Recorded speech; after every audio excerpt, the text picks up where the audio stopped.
नमस्कार, good evening सभी को राम राम। तो जैसा आपको पता है कि अपनी एमसीक्यू की 7 बजे क्लास होती है। पीछे शनिवार को किसी काम से मैं गया हुआ था, तो अपनी क्लास नहीं हुई थी। तो उसकी जगह वो जो क्लास है वो आपको आज जो है उपलब्ध करवा दी जाएगी। ठीक है, तो उसी क्रम के अंदर अपने स्टार्ट करते हैं। नेक्स्ट आज की अपनी क्लास मानव शरीर प्रजनन तंत्र। देखो, प्रजनन तंत्र की एक क्लास जो है अपनी शनिवार को होनी थी, वो क्लास नहीं हुई, तो वो अपने को जो है आज मिल जाएगी। तो ये अपनी नेक्स्ट क्लास है, पार्ट सेकंड। ये इसका पार्ट सेकंड है, पार्ट सेकंड। और क्लास को लाइक और शेयर कर दिया करो भाई, इतनी कंजूसी मत किया करो। और अगर कोई चैनल पर नया है तो वो क्लास को, जो इस चैनल को है, सब्सक्राइब कर लें। चलिए क्लास शुरू करते हैं। अनुवांशिकी के जनक किसे कहा जाता है? सबसे पहला क्वेश्चन, अनुवांशिकी के जनक इस क्लास का पहला है ये। वैसे पहला नहीं है, क्योंकि इस टॉपिक की एक क्लास जो है अपनी हो चुकी है। जिसने नहीं देखी है वो इसकी प्लेलिस्ट बनी हुई है, उसके अंदर जाकर के देख सकता है। प्रजनन तंत्र पार्ट फर्स्ट के नाम से होगी। अनुवांशिकी के जनक किसे कहा जाता है? बहुत बार आपने सुना होगा अनुवांशिकी के जनक किनको कहा जाता है, लगभग को पता होगा। जिनको नहीं पता है उनको बता देता हूं। और बिल्कुल कई बार ऐसा होता है कि बिल्कुल आसान सा क्वेश्चन आ जाता है। जैसे अब कल जो है पीटीआई का एग्जाम हुआ था संडे को, तो उस पीटीआई के एग्जाम के अंदर आप देख लेना, उसकी आपको जो है मैंने सॉल्यूशन भी करवा दिया इस चैनल के ऊपर। तो उसके अंदर जाकर के देखना कि अपनी ये जो क्लासें हुई है पीछे की एनाटॉमी की, इनके अंदर से उसके अंदर कुल 18 क्वेश्चन आए हुए हैं, उसमें से 15 क्वेश्चन बिल्कुल एज इट इज जो है अपनी क्लास के अंदर से आए हुए हैं। तो नेक्स्ट क्वेश्चन देखिए, अनुवांशिकी के जनक किसे कहा जाता है? तो अनुवांशिकी के जनक कहलाते हैं जी जी मेंडल। इनका पूरा नाम क्या है? Gregor John Mendel. क्या नाम है? Gregor Gregor John Mendel.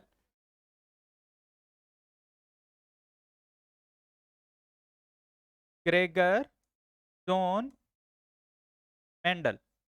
Gregor John Mendel को कहा जाता है अनुवांशिकी के जनक। और यहां से एक और प्रश्न आता है भाई, कि ग्रेगर जॉन मेंडल जो थे, इन्होंने किसके ऊपर जो है अपना परीक्षण किया था? तो इन्होंने जो अपना परीक्षण किया था वो था मटर के पौधे पर। किसके ऊपर किया था? मटर के पौधे पर किया था।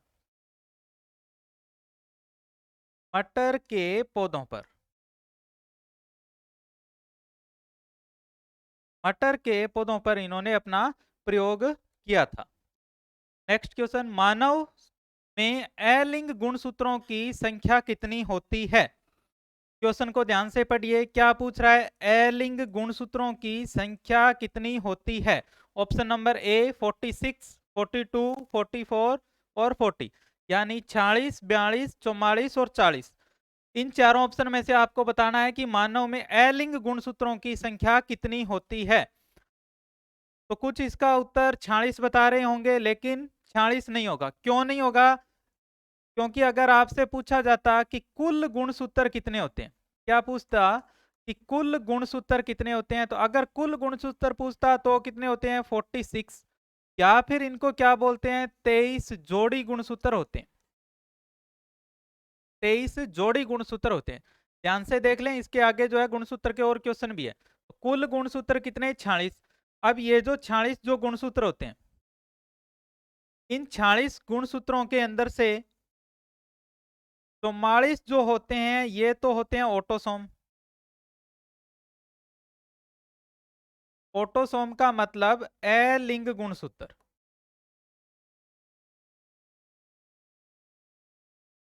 ठीक है, 44 क्या होते हैं? अलिंग गुणसूत्र। और दो जो होते हैं, दो, या फिर इसको लिखेंगे एक जोड़ी, ये क्या होते हैं? लिंग गुणसूत्र होते हैं। अब इनका मतलब क्या हुआ? लिंग गुणसूत्र और अलिंग गुणसूत्र। ये जो ऑटोसोम होते हैं 44 जो अलिंग गुणसूत्र हैं, ये तो हमारे शरीर का निर्माण करते हैं, ठीक है ना, हमारी बॉडी का। या फिर इनको कई बार ऐसे भी, यहाँ पे अलिंग पूछा हुआ है, यहाँ पे ऐसे भी पूछ सकता है कि कायिक गुणसूत्र कितने होते हैं। तो कायिक गुणसूत्र यानी हमारे काया का, हमारी बॉडी का जो निर्माण करते हैं, वो तो होते हैं कितने? 44, 44 गुणसूत्र। समझ में आ गया? इसके बाद में दो जो होते हैं ये होते हैं लिंग गुणसूत्र, ये हमारे लिंग का निर्धारण करते हैं कि लड़का होगा या लड़की होगी, वो कौन निर्धारण करता है? ये जो दो लिंग गुणसूत्र है ये इसका लड़का या लड़की का निर्धारण करते हैं। तो इसका उत्तर कितना हो जाएगा? क्या पूछा था? अलिंग गुणसूत्र पूछा था, तो अलिंग गुणसूत्र कितने हैं? 44। ऑप्शन नंबर 3 इसका सही उत्तर है। नेक्स्ट, नर के लक्षण देने वाला गुणसूत्र है। क्वेश्चन को ध्यान से देखिए, क्या पूछ रहा है? नर के लक्षण देने वाला टोटल गुणसूत्र कितने? 46। इन 46 में से दो क्या होते हैं? लिंग गुणसूत्र। अब जो नर है और एक क्या है? मादा, यानी माता और पिता। ये पिता ये माता। पिता के अंदर होता है एक्स और वाई, और माता के अंदर क्या होता है? एक्स और एक्स होता है। अब इसने पूछा है कि नर का लक्षण कौन देगा, तो यहां पर तो एक्स है और एक्स ही ये है, ठीक है। तो अगर देखो, अब लड़के का और लड़की का मैं आपको पूरा बता ही देता हूं कि जन्म कैसे होता है। सारा कुछ खेल किसका? गुणसूत्रों का। जैसे इधर से एक्स, इनको अलग अलग कर रहा हूं एक बार, ये वाई, ये एक्स और ये एक्स। अब जब ये गुणसूत्र आपस के अंदर मिलते हैं तो गुणसूत्र मिलेंगे, इधर से एक्स आया, इधर से भी एक्स आ गया, तो क्या बना? एक्स एक्स बनेगा। एक्स एक्स बना मतलब क्या? कि ये मादा है, यानी कि लड़की का जन्म होगा। अब इधर से अगर y आया और इधर से x आया तो क्या बना? x और y बना, तो इसका मतलब क्या होगा? लड़का। ऐसे चार बनते हैं, मैंने दो ही बनाए हैं आपको समझाने के लिए। अब देखिए, इधर x x है, इधर x y है। चेंज किस में हुआ? y के अंदर चेंज हुआ, तो क्या हुआ? लड़का हुआ। ये इसने पूछा है कि नर का लक्षण कौन देगा, तो नर का लक्षण कौन देगा? ये y गुणसूत्र देता है। ऑप्शन नंबर 3 इसका सही उत्तर हो जाएगा, y गुणसूत्र हो जाएगा। तो y गुणसूत्र क्या देता है? नर के लक्षण। और यहाँ पे ये भी पूछ सकता है, देखो ऑप्शन देखो कैसे दिए हैं, x 22वां, y और 21वां। अगर यहाँ पे ऐसे लिखा हुआ था ना 23वां, तो बिल्कुल जो 23वीं जोड़ी जो होती है वो क्या होती है? y या x की होती है, यानी लिंग गुणसूत्रों की होती है। तो वो भी इसका सही हो सकता था। x जो है ये किसका होता है? ये लड़की का निर्धारण करता है कि लड़की होगी या लड़का, ठीक है। लड़की कब होती है? जब एक्स एक्स होता है। लड़का होता है जब एक्स और वाई होता है। नेक्स्ट, वर्षणों से कौन सा हार्मोन स्रावित होता है? वर्षणों से कौन सा हार्मोन स्रावित होता है? वर्षण पहले आपको पता होना चाहिए, वर्षण जो है ये किसका भाग है? वर्षण दो होते हैं, एक नर जनन तंत्र और मादा जनन तंत्र, दो अपने पढ़ते हैं। तो ये जो वर्षण जो है ये किसका भाग होता है? ये होता है नर जनन तंत्र का। नर जनन तंत्र, ये नर जनन तंत्र का भाग होता है। और नर के अंदर जो प्राथमिक जनन अंग है वो कौन से होते हैं? वर्षण एग्जाम के अंदर क्वेश्चन आया हुआ है कि प्राथमिक जनन अंग, नर में प्राथमिक जनन अंग कौन से हैं? जनन अंग, तो प्राथमिक जनन अंग होते हैं वर्षण। दो जोड़ी होते हैं शरीर से बाहर, एक जोड़ी, यानी कुल कितने? दो। एक जोड़ी कुल दो वर्षण होते हैं शरीर से, यानी जो मनुष्य है उसकी बॉडी से बाहर दो वर्षण होते हैं। इनसे एक हार्मोन निकलता है, उस हार्मोन का नाम, अगर आपको इतना कुछ नहीं पता तो इतना अगर आपको पता है ना कि वर्षण किस में होते हैं? नर के अंदर। तो नर के अंदर कौन सा हार्मोन होता है? सीधा आपको पता है कौन सा? टेस्टोस्टेरोन हार्मोन होता है। उत्तर आप इसका ऐसे भी दे सकते थे। सिर्फ इतना अगर आपको पता होता कि वर्षण किसका भाग है? नर जनन तंत्र का, तो नर के अंदर एक ही हार्मोन होता है, कौन सा? Testosterone. Option number D, testosterone hormone. Next, पुरुषों में वर्षण कोष शरीर के बाहर क्यों होते हैं? अभी अभी मैंने बताया कि वर्षण कोष जो है, वर्षण जो है वो वर्षण कोष के अंदर स्थित होता है। वर्षण किसके अंदर? वर्षण कोष में, शरीर से बाहर स्थित होता है। तो शरीर से बाहर क्यों होता है ये आपसे पूछा है कि शरीर से बाहर होता है, ठीक है, लेकिन बाहर क्यों होता है? ऑप्शन नंबर ए, शुक्राणु निर्माण के लिए सामान्य शरीर के तापमान की तुलना में अधिक तापमान की आवश्यकता होती है। ऑप्शन नंबर ए में ये बोल रहा है कि शरीर का तापमान कम होता है और जो वर्षण है उनको शुक्राणु निर्माण के लिए ज्यादा तापमान की आवश्यकता होती है, इसलिए बाहर होता है। ऑप्शन नंबर बी, पेट के भागों में पाए जाने वाले विशेष ऊतकों के कारण बाहर होता है। या शुक्र वाहिका की उपस्थिति के कारण बाहर होता है। और ऑप्शन नंबर डी, शुक्राणु निर्माण के लिए सामान्य शरीर के तापमान की तुलना में कम तापमान की आवश्यकता होती है। ऑप्शन नंबर डी और ए में से एक होगा, ये मैंने आपको दे दिया हिंट। अब आपको बताना है कि कौन सा सही है, ऑप्शन ए सही है या ऑप्शन नंबर डी सही है। कमेंट में जल्दी से बताइए कौन सा सही है। यहां पर तो क्या बोला, यहां पर बोल रहा है कि शरीर का तापमान तो है कम, ये बोल रहा है कि शरीर का तापमान है कम और इनको क्या चाहिए, इनको ज्यादा चाहिए, यानी शुक्राणु निर्माण के लिए ज्यादा तापमान चाहिए।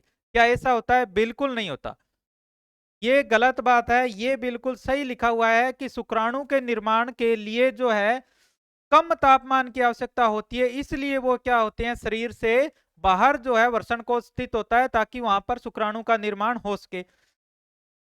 आपके लिए क्वेश्चन है, शरीर का तापमान कितना होता है? शारीरिक तापमान, शारीरिक तापमान आपको बताना है कि शारीरिक तापमान होता कितना, ये आपके लिए क्वेश्चन है, कमेंट में बताना है कि शारीरिक तापमान कितना होता है, ह्यूमन बॉडी का सामान्य तापमान कितना होता है। नेक्स्ट, स्तनपान के दौरान किस हार्मोन के कारण स्तन से दूध निकलता है? इंपॉर्टेंट क्वेश्चन है, इसीलिए बार बार करवा रहा हूं। एक मैंने आपको क्वेश्चन करवाया था पीछे कि गाय के थनों में से दूध उतारने के लिए कौन सा हार्मोन का इंजेक्शन लगाया जाता है। वही हार्मोन मनुष्य के अंदर होता है जो क्या करता है, स्तन से दूध निकालता है। स्तन से दूध निकालने वाला हार्मोन पूछ रहा है, बनाने वाला नहीं होता। बनाना, एक तो हार्मोन जो है वो क्या करेगा, स्तन ग्रंथियों को दूध बनाने के लिए प्रेरित करेगा, वो कौन सा होता है, ल्यूटियोट्रोपिक होता है। यहां पर पूछ रहा है कि कौन सा निकालता है, यानी दूध को बाहर कौन निकालने के लिए प्रेरित करता है, तो वो कौन सा होता है, option number D, oxytocin hormone. कौन सा होता है, ऑक्सीटोसिन हार्मोन। और ये एक और क्वेश्चन आता है यहां से, ऑक्सीटोसिन जो हार्मोन है, ये ऑक्सीटोसिन हार्मोन ये कहां से निकलता है, तो ये निकलता है पीयूष ग्रंथि से। कहां से निकलता है, पीयूष ग्रंथि से। पीयूष ग्रंथि की तीन हिस्से होते हैं, अग्र हिस्सा, मध्य और पश्च। जो पश्च हिस्सा होता है उससे निकलता है कौन सा हार्मोन, ऑक्सीटोसिन हार्मोन। पुरुष शुक्राणु में गुणसूत्रों की संख्या क्या होती है? अलग अलग क्वेश्चन है सारे के सारे। ये पूछ रहा है पुरुष के शुक्राणु में कितनी होती है। क्या पूछा, पुरुष के शुक्राणु में कितने गुणसूत्र होते हैं। अभी पीछे बता करके आया हूं, टोटल गुणसूत्र 46। अब जब बच्चे का निर्माण होगा तो किससे होगा, युग्मक बनेगा। क्या बनेगा, युग्मक। युग्मक से बच्चे का निर्माण होता है। युग्मक बनता किससे है, पुरुष के अंदर होता है शुक्राणु, महिला के अंदर होता है अंडाणु। पुरुष में शुक्राणु, महिला में अंडाणु। ये है पुरुष की कोशिका, ये है महिला की कोशिका। जब बच्चे का निर्माण होता है तो 23 तो आते हैं गुणसूत्र, कहां से, पिता से, और 23 आते हैं माता से। तो शुक्राणु के अंदर कितने आएंगे, 23, और अंडाणु में भी कितने आते हैं, 23 आते हैं। समझ में आ गया इतना। तो इसने क्या पूछा था, पुरुष के शुक्राणु में कितने होते हैं, तो पुरुष के शुक्राणु में कितने होते हैं, 23 होते हैं। कितने, 23। ऑप्शन नंबर डी इसका सही उत्तर है, option number D, option D, 23 गुणसूत्र। शुक्राणु में 23, अगर यहाँ पे अंडाणु में पूछता तो भी कितने होते हैं, 23 होते हैं। निम्नलिखित में से कौन सा मादा प्रजनन तंत्र का एक हिस्सा नहीं है। मादा प्रजनन तंत्र का कौन सा एक हिस्सा नहीं है, गर्भाशय, अंडाशय, शुक्रवाहिका और योनि। गर्भाशय, अंडाशय, शुक्रवाहिका और योनि। ये जो शुक्रवाहिका जो यहाँ पे लिखी हुई है ना, ये शुक्रवाहिका ये किसका है, ये नर जनन तंत्र का हिस्सा है। किसका है, नर जनन तंत्र का हिस्सा है। कैसे है, अभी जब अपने बात कर रहे थे कि शुक्राणु का निर्माण, शुक्राणु का निर्माण कहां पे हुआ, वर्षण के अंदर। वहां से शुक्राणु कहां पे जाता है, अधिवर्षण में जाता है। थ्योरी की क्लास होगी तब डायग्राम से बताऊंगा, अभी एक बार सीधा सुन लो। वर्षण में निर्माण हुआ किसका, शुक्राणु का, गया कहां पे, अधिवर्षण से। अब अधिवर्षण से, जो अधिवर्षण होता है, अधिवर्षण, अधिवर्षण से क्या होता है कि नर का जो मूत्र मार्ग है वहां तक जो लेकर के जाता है वो कौन सी होती है, वो होती है कौन सी, शुक्र वाहिनी। वो क्या होती है, शुक्रवाहिनी, ये मूत्र मार्ग तक लेकर के जाती है किसको, शुक्राणु को, यानी प्रोस्टेट ग्रंथि होती है। बाकी जो वीर्य का निर्माण है वो कौन करेगी, प्रोस्टेट ग्रंथि, तो वहां तक लेकर के कौन जाएगा, वो होती है शुक्रवाहिनी। तो शुक्रवाहिनी किसका हिस्सा हो गया, ये किसका है, ये है नर जनन तंत्र का हिस्सा। यही पूछ रहा था कि कौन सा भाग नहीं है, मादा का भाग नहीं है, ये मादा का है, अंडाशय भी है, योनि भी है। तो ये जो इसमें शुक्रवाहिका है ये किसका भाग है, नर जनन तंत्र का, option number C. Next question, मानव भ्रूण का हृदय कब स्पंदन करने लगता है। मानव भ्रूण का हृदय जो है कब स्पंदन करने लगता है, मतलब भ्रूण का निर्माण हो रहा है, पहले युग्मक का निर्माण होता है, फिर इस प्रकार से जीरो कोशिका शुरू होता है और अलग अलग प्रकार से जो है कोशिका बनती जाती है। एक कोशिका से शुरुआत हुई, 64 कोशिका बनती है। तो ये पूछ रहा है कि हृदय स्पंदन यानी हृदय में धड़कन कब आ जाती है, धड़कन कब आ जाती है बच्चे के अंदर, अपने परिवर्धन के चतुर्थ सप्ताह में, तृतीय सप्ताह में, प्रथम सप्ताह में, या छठे सप्ताह में। ये क्वेश्चन जो है इसका उत्तर क्या होगा कि मानव भ्रूण का हृदय स्पंदन कब करने लगता है, तो ध्यान में रखना है कि कब करने लगता है, छठे सप्ताह के अंदर हृदय के अंदर जो है धड़कन आ जाती है। भ्रूण के हृदय में धड़कन कब आती है, छठे सप्ताह के अंदर आ जाती है। मानव नरों में मूत्र और वीर्य के प्रवाह के लिए एक ही मार्ग होता है, मूत्र और वीर्य के लिए एक मार्ग होता है जिसे क्या कहते हैं, मूत्र मार्ग, मूत्र वाहिनी, डिंब वाहिनी, या शुक्र वाहिका। शुक्र वाहिका के बारे में अभी बताया था, शुक्र वाहिका क्या होती है। ये पूछ रहा है कि वीर्य का प्रवाह के लिए एक मार्ग होता है, ये तो पता है ना कि मूत्र के प्रवाह के लिए क्या होता है, मूत्र मार्ग होता है। तो नर जनन तंत्र के अंदर मूत्र मार्ग से ही किसका प्रवाह होता है, वीर्य का प्रवाह होता है। किससे होता है, मूत्र मार्ग से ही वीर्य का भी प्रवाह होता है। तो इसका उत्तर हो गया ऑप्शन नंबर ए। लेकिन जब अपने पढ़ते हैं महिला जनन तंत्र, तो उसके अंदर क्या होता है, उसके अंदर जो है जनन मार्ग और मूत्र मार्ग दोनों अलग अलग होते हैं। ये भी एग्जाम के अंदर क्वेश्चन आया हुआ है। महिला जनन तंत्र जब पढ़ेंगे तो उसके अंदर क्या होता है, महिला जनन तंत्र के अंदर मूत्र मार्ग और जनन मार्ग, मूत्र मार्ग और जनन मार्ग दोनों क्या होते हैं, अलग अलग होते हैं। किनमें, महिला के अंदर। और पुरुषों के अंदर क्या होता है, मूत्र मार्ग और ये जो वीर्य का जो मार्ग है ये क्या होता है, एक ही होता है, और उसको क्या बोलते हैं, मूत्र मार्ग बोलते हैं। निम्न में से प्राथमिक लैंगिक अंग है। अब पूछा है प्राथमिक लैंगिक अंग, यहां पर ना ही तो इसने लिखा कि नर के अंदर बताना है, ना ही इसने लिखा मादा के अंदर बताना है। तो ऑप्शन देखो, वृषण कोष, अंडाशय, वर्षण कोष, अंडाशय, वर्षण, या ख व ग दोनों। वर्षण कोष में तो क्या स्थित होते हैं, वर्षण स्थित होते हैं, तो वर्षण कोष तो इसका उत्तर है नहीं। अब उत्तर होगा इन तीनों में से एक। इसने क्या पूछा, प्राथमिक लैंगिक अंग, अंडाशय ये होता है महिलाओं का प्राथमिक लैंगिक अंग, प्राथमिक लैंगिक अंग।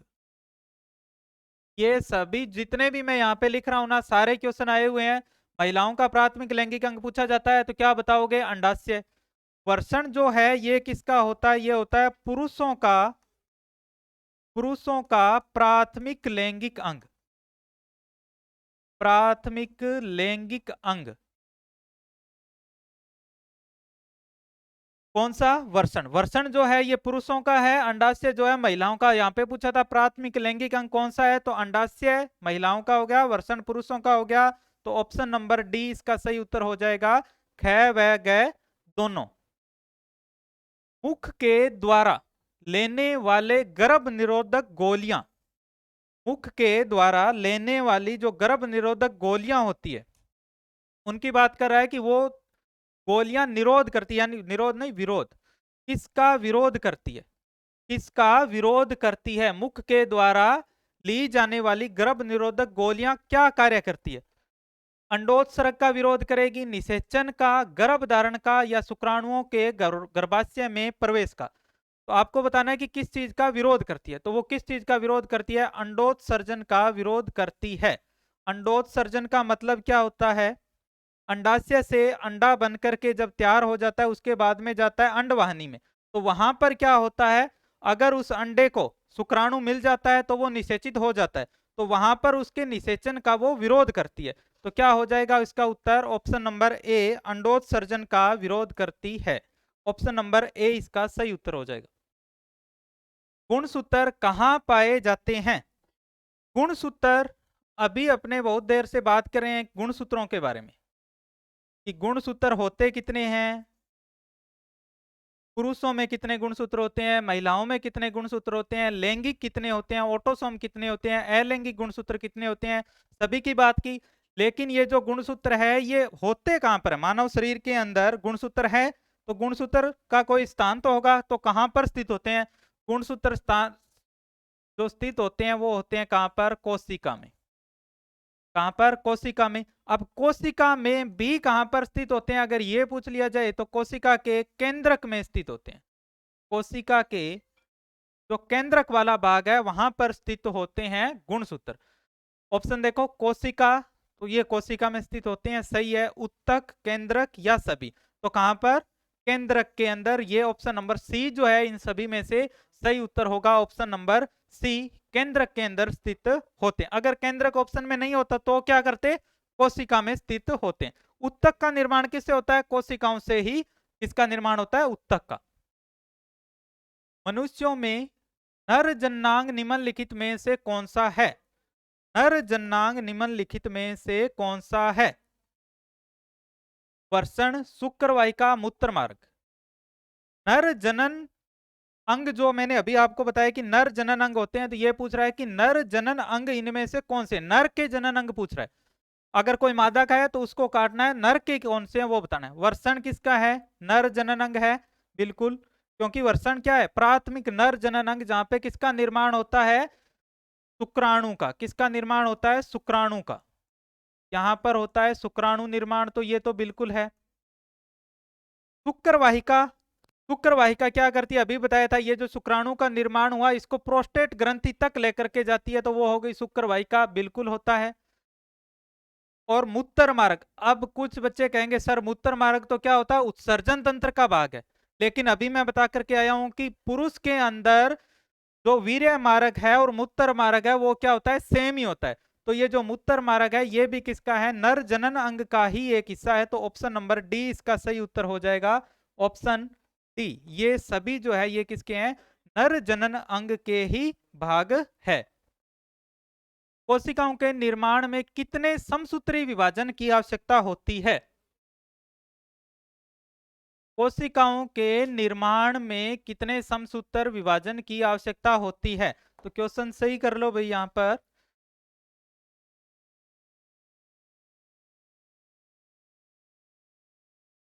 क्वेश्चन होगा 64, 64 था, यहाँ पे लिखा हुआ 64 कोशिकाओं के निर्माण में कितने समसूत्री विभाजन की आवश्यकता होती है? कितनी कोशिकाएं बनानी है? 64 कोशिकाएं यहाँ पर बनानी है। तो 64 कोशिकाएं, इसका एक फॉर्मूला होता है कि जब एक बार समसूत्री विभाजन होता है तो 2 की पावर n कोशिकाएं बनती है। 2 की पावर n कोशिकाएं बनेगी। कितनी कोशिकाएं बनती है? 2 की पावर n कोशिकाएं बनती है जब एक बार समसूत्री विभाजन होगा। कब बनती है? एक बार समसूत्री विभाजन होने पर। एक बार समसूत्री विभाजन, एक बार जब समसूत्री विभाजन होता है तो 2 की पावर n, 2 की पावर n का मतलब देखो क्या है कि अगर एक ही बार समसूत्री विभाजन हुआ तो 2 की पावर 1 2 बनेगी। अगर समसूत्री विभाजन 2 बार हो गया तो n का मान कितना हो जाएगा? 2। तो 2 की पावर 2 कितनी हो जाएगी? 4। इसी प्रकार से इसने पूछा है 64 कोशिकाएं बनानी है तो कितनी होगी? तो 64 कोशिकाएं कब बनेगी? जब 2 की पावर 6 होगी तो क्या बनेगी? 64 कोशिकाएं बनती है। 2 की पावर 6 का मतलब 2 को 6 बार गुणा करना है। देखो 1 2 3 3 4 5 और 6। जब इसको 6 बार मल्टीप्लाई करेंगे तो उत्तर कितना आएगा? 2 को 2 से करेंगे 4, 4 को 2 से 8, 8 को 2 से 16, 16 को 2 से 32, 32 को 2 से 64। यही इसने पूछा है कि 64 कोशिकाओं का निर्माण करना है, तो कितने समसूत्री विभाजन की आवश्यकता होगी? तो ऑप्शन नंबर 4, 6 बार समसूत्री विभाजन कराएंगे तो कितनी कोशिकाएं बन जाएगी? 64 कोशिकाएं बन जाएगी। ऑप्शन नंबर 4 इसका सही उत्तर है।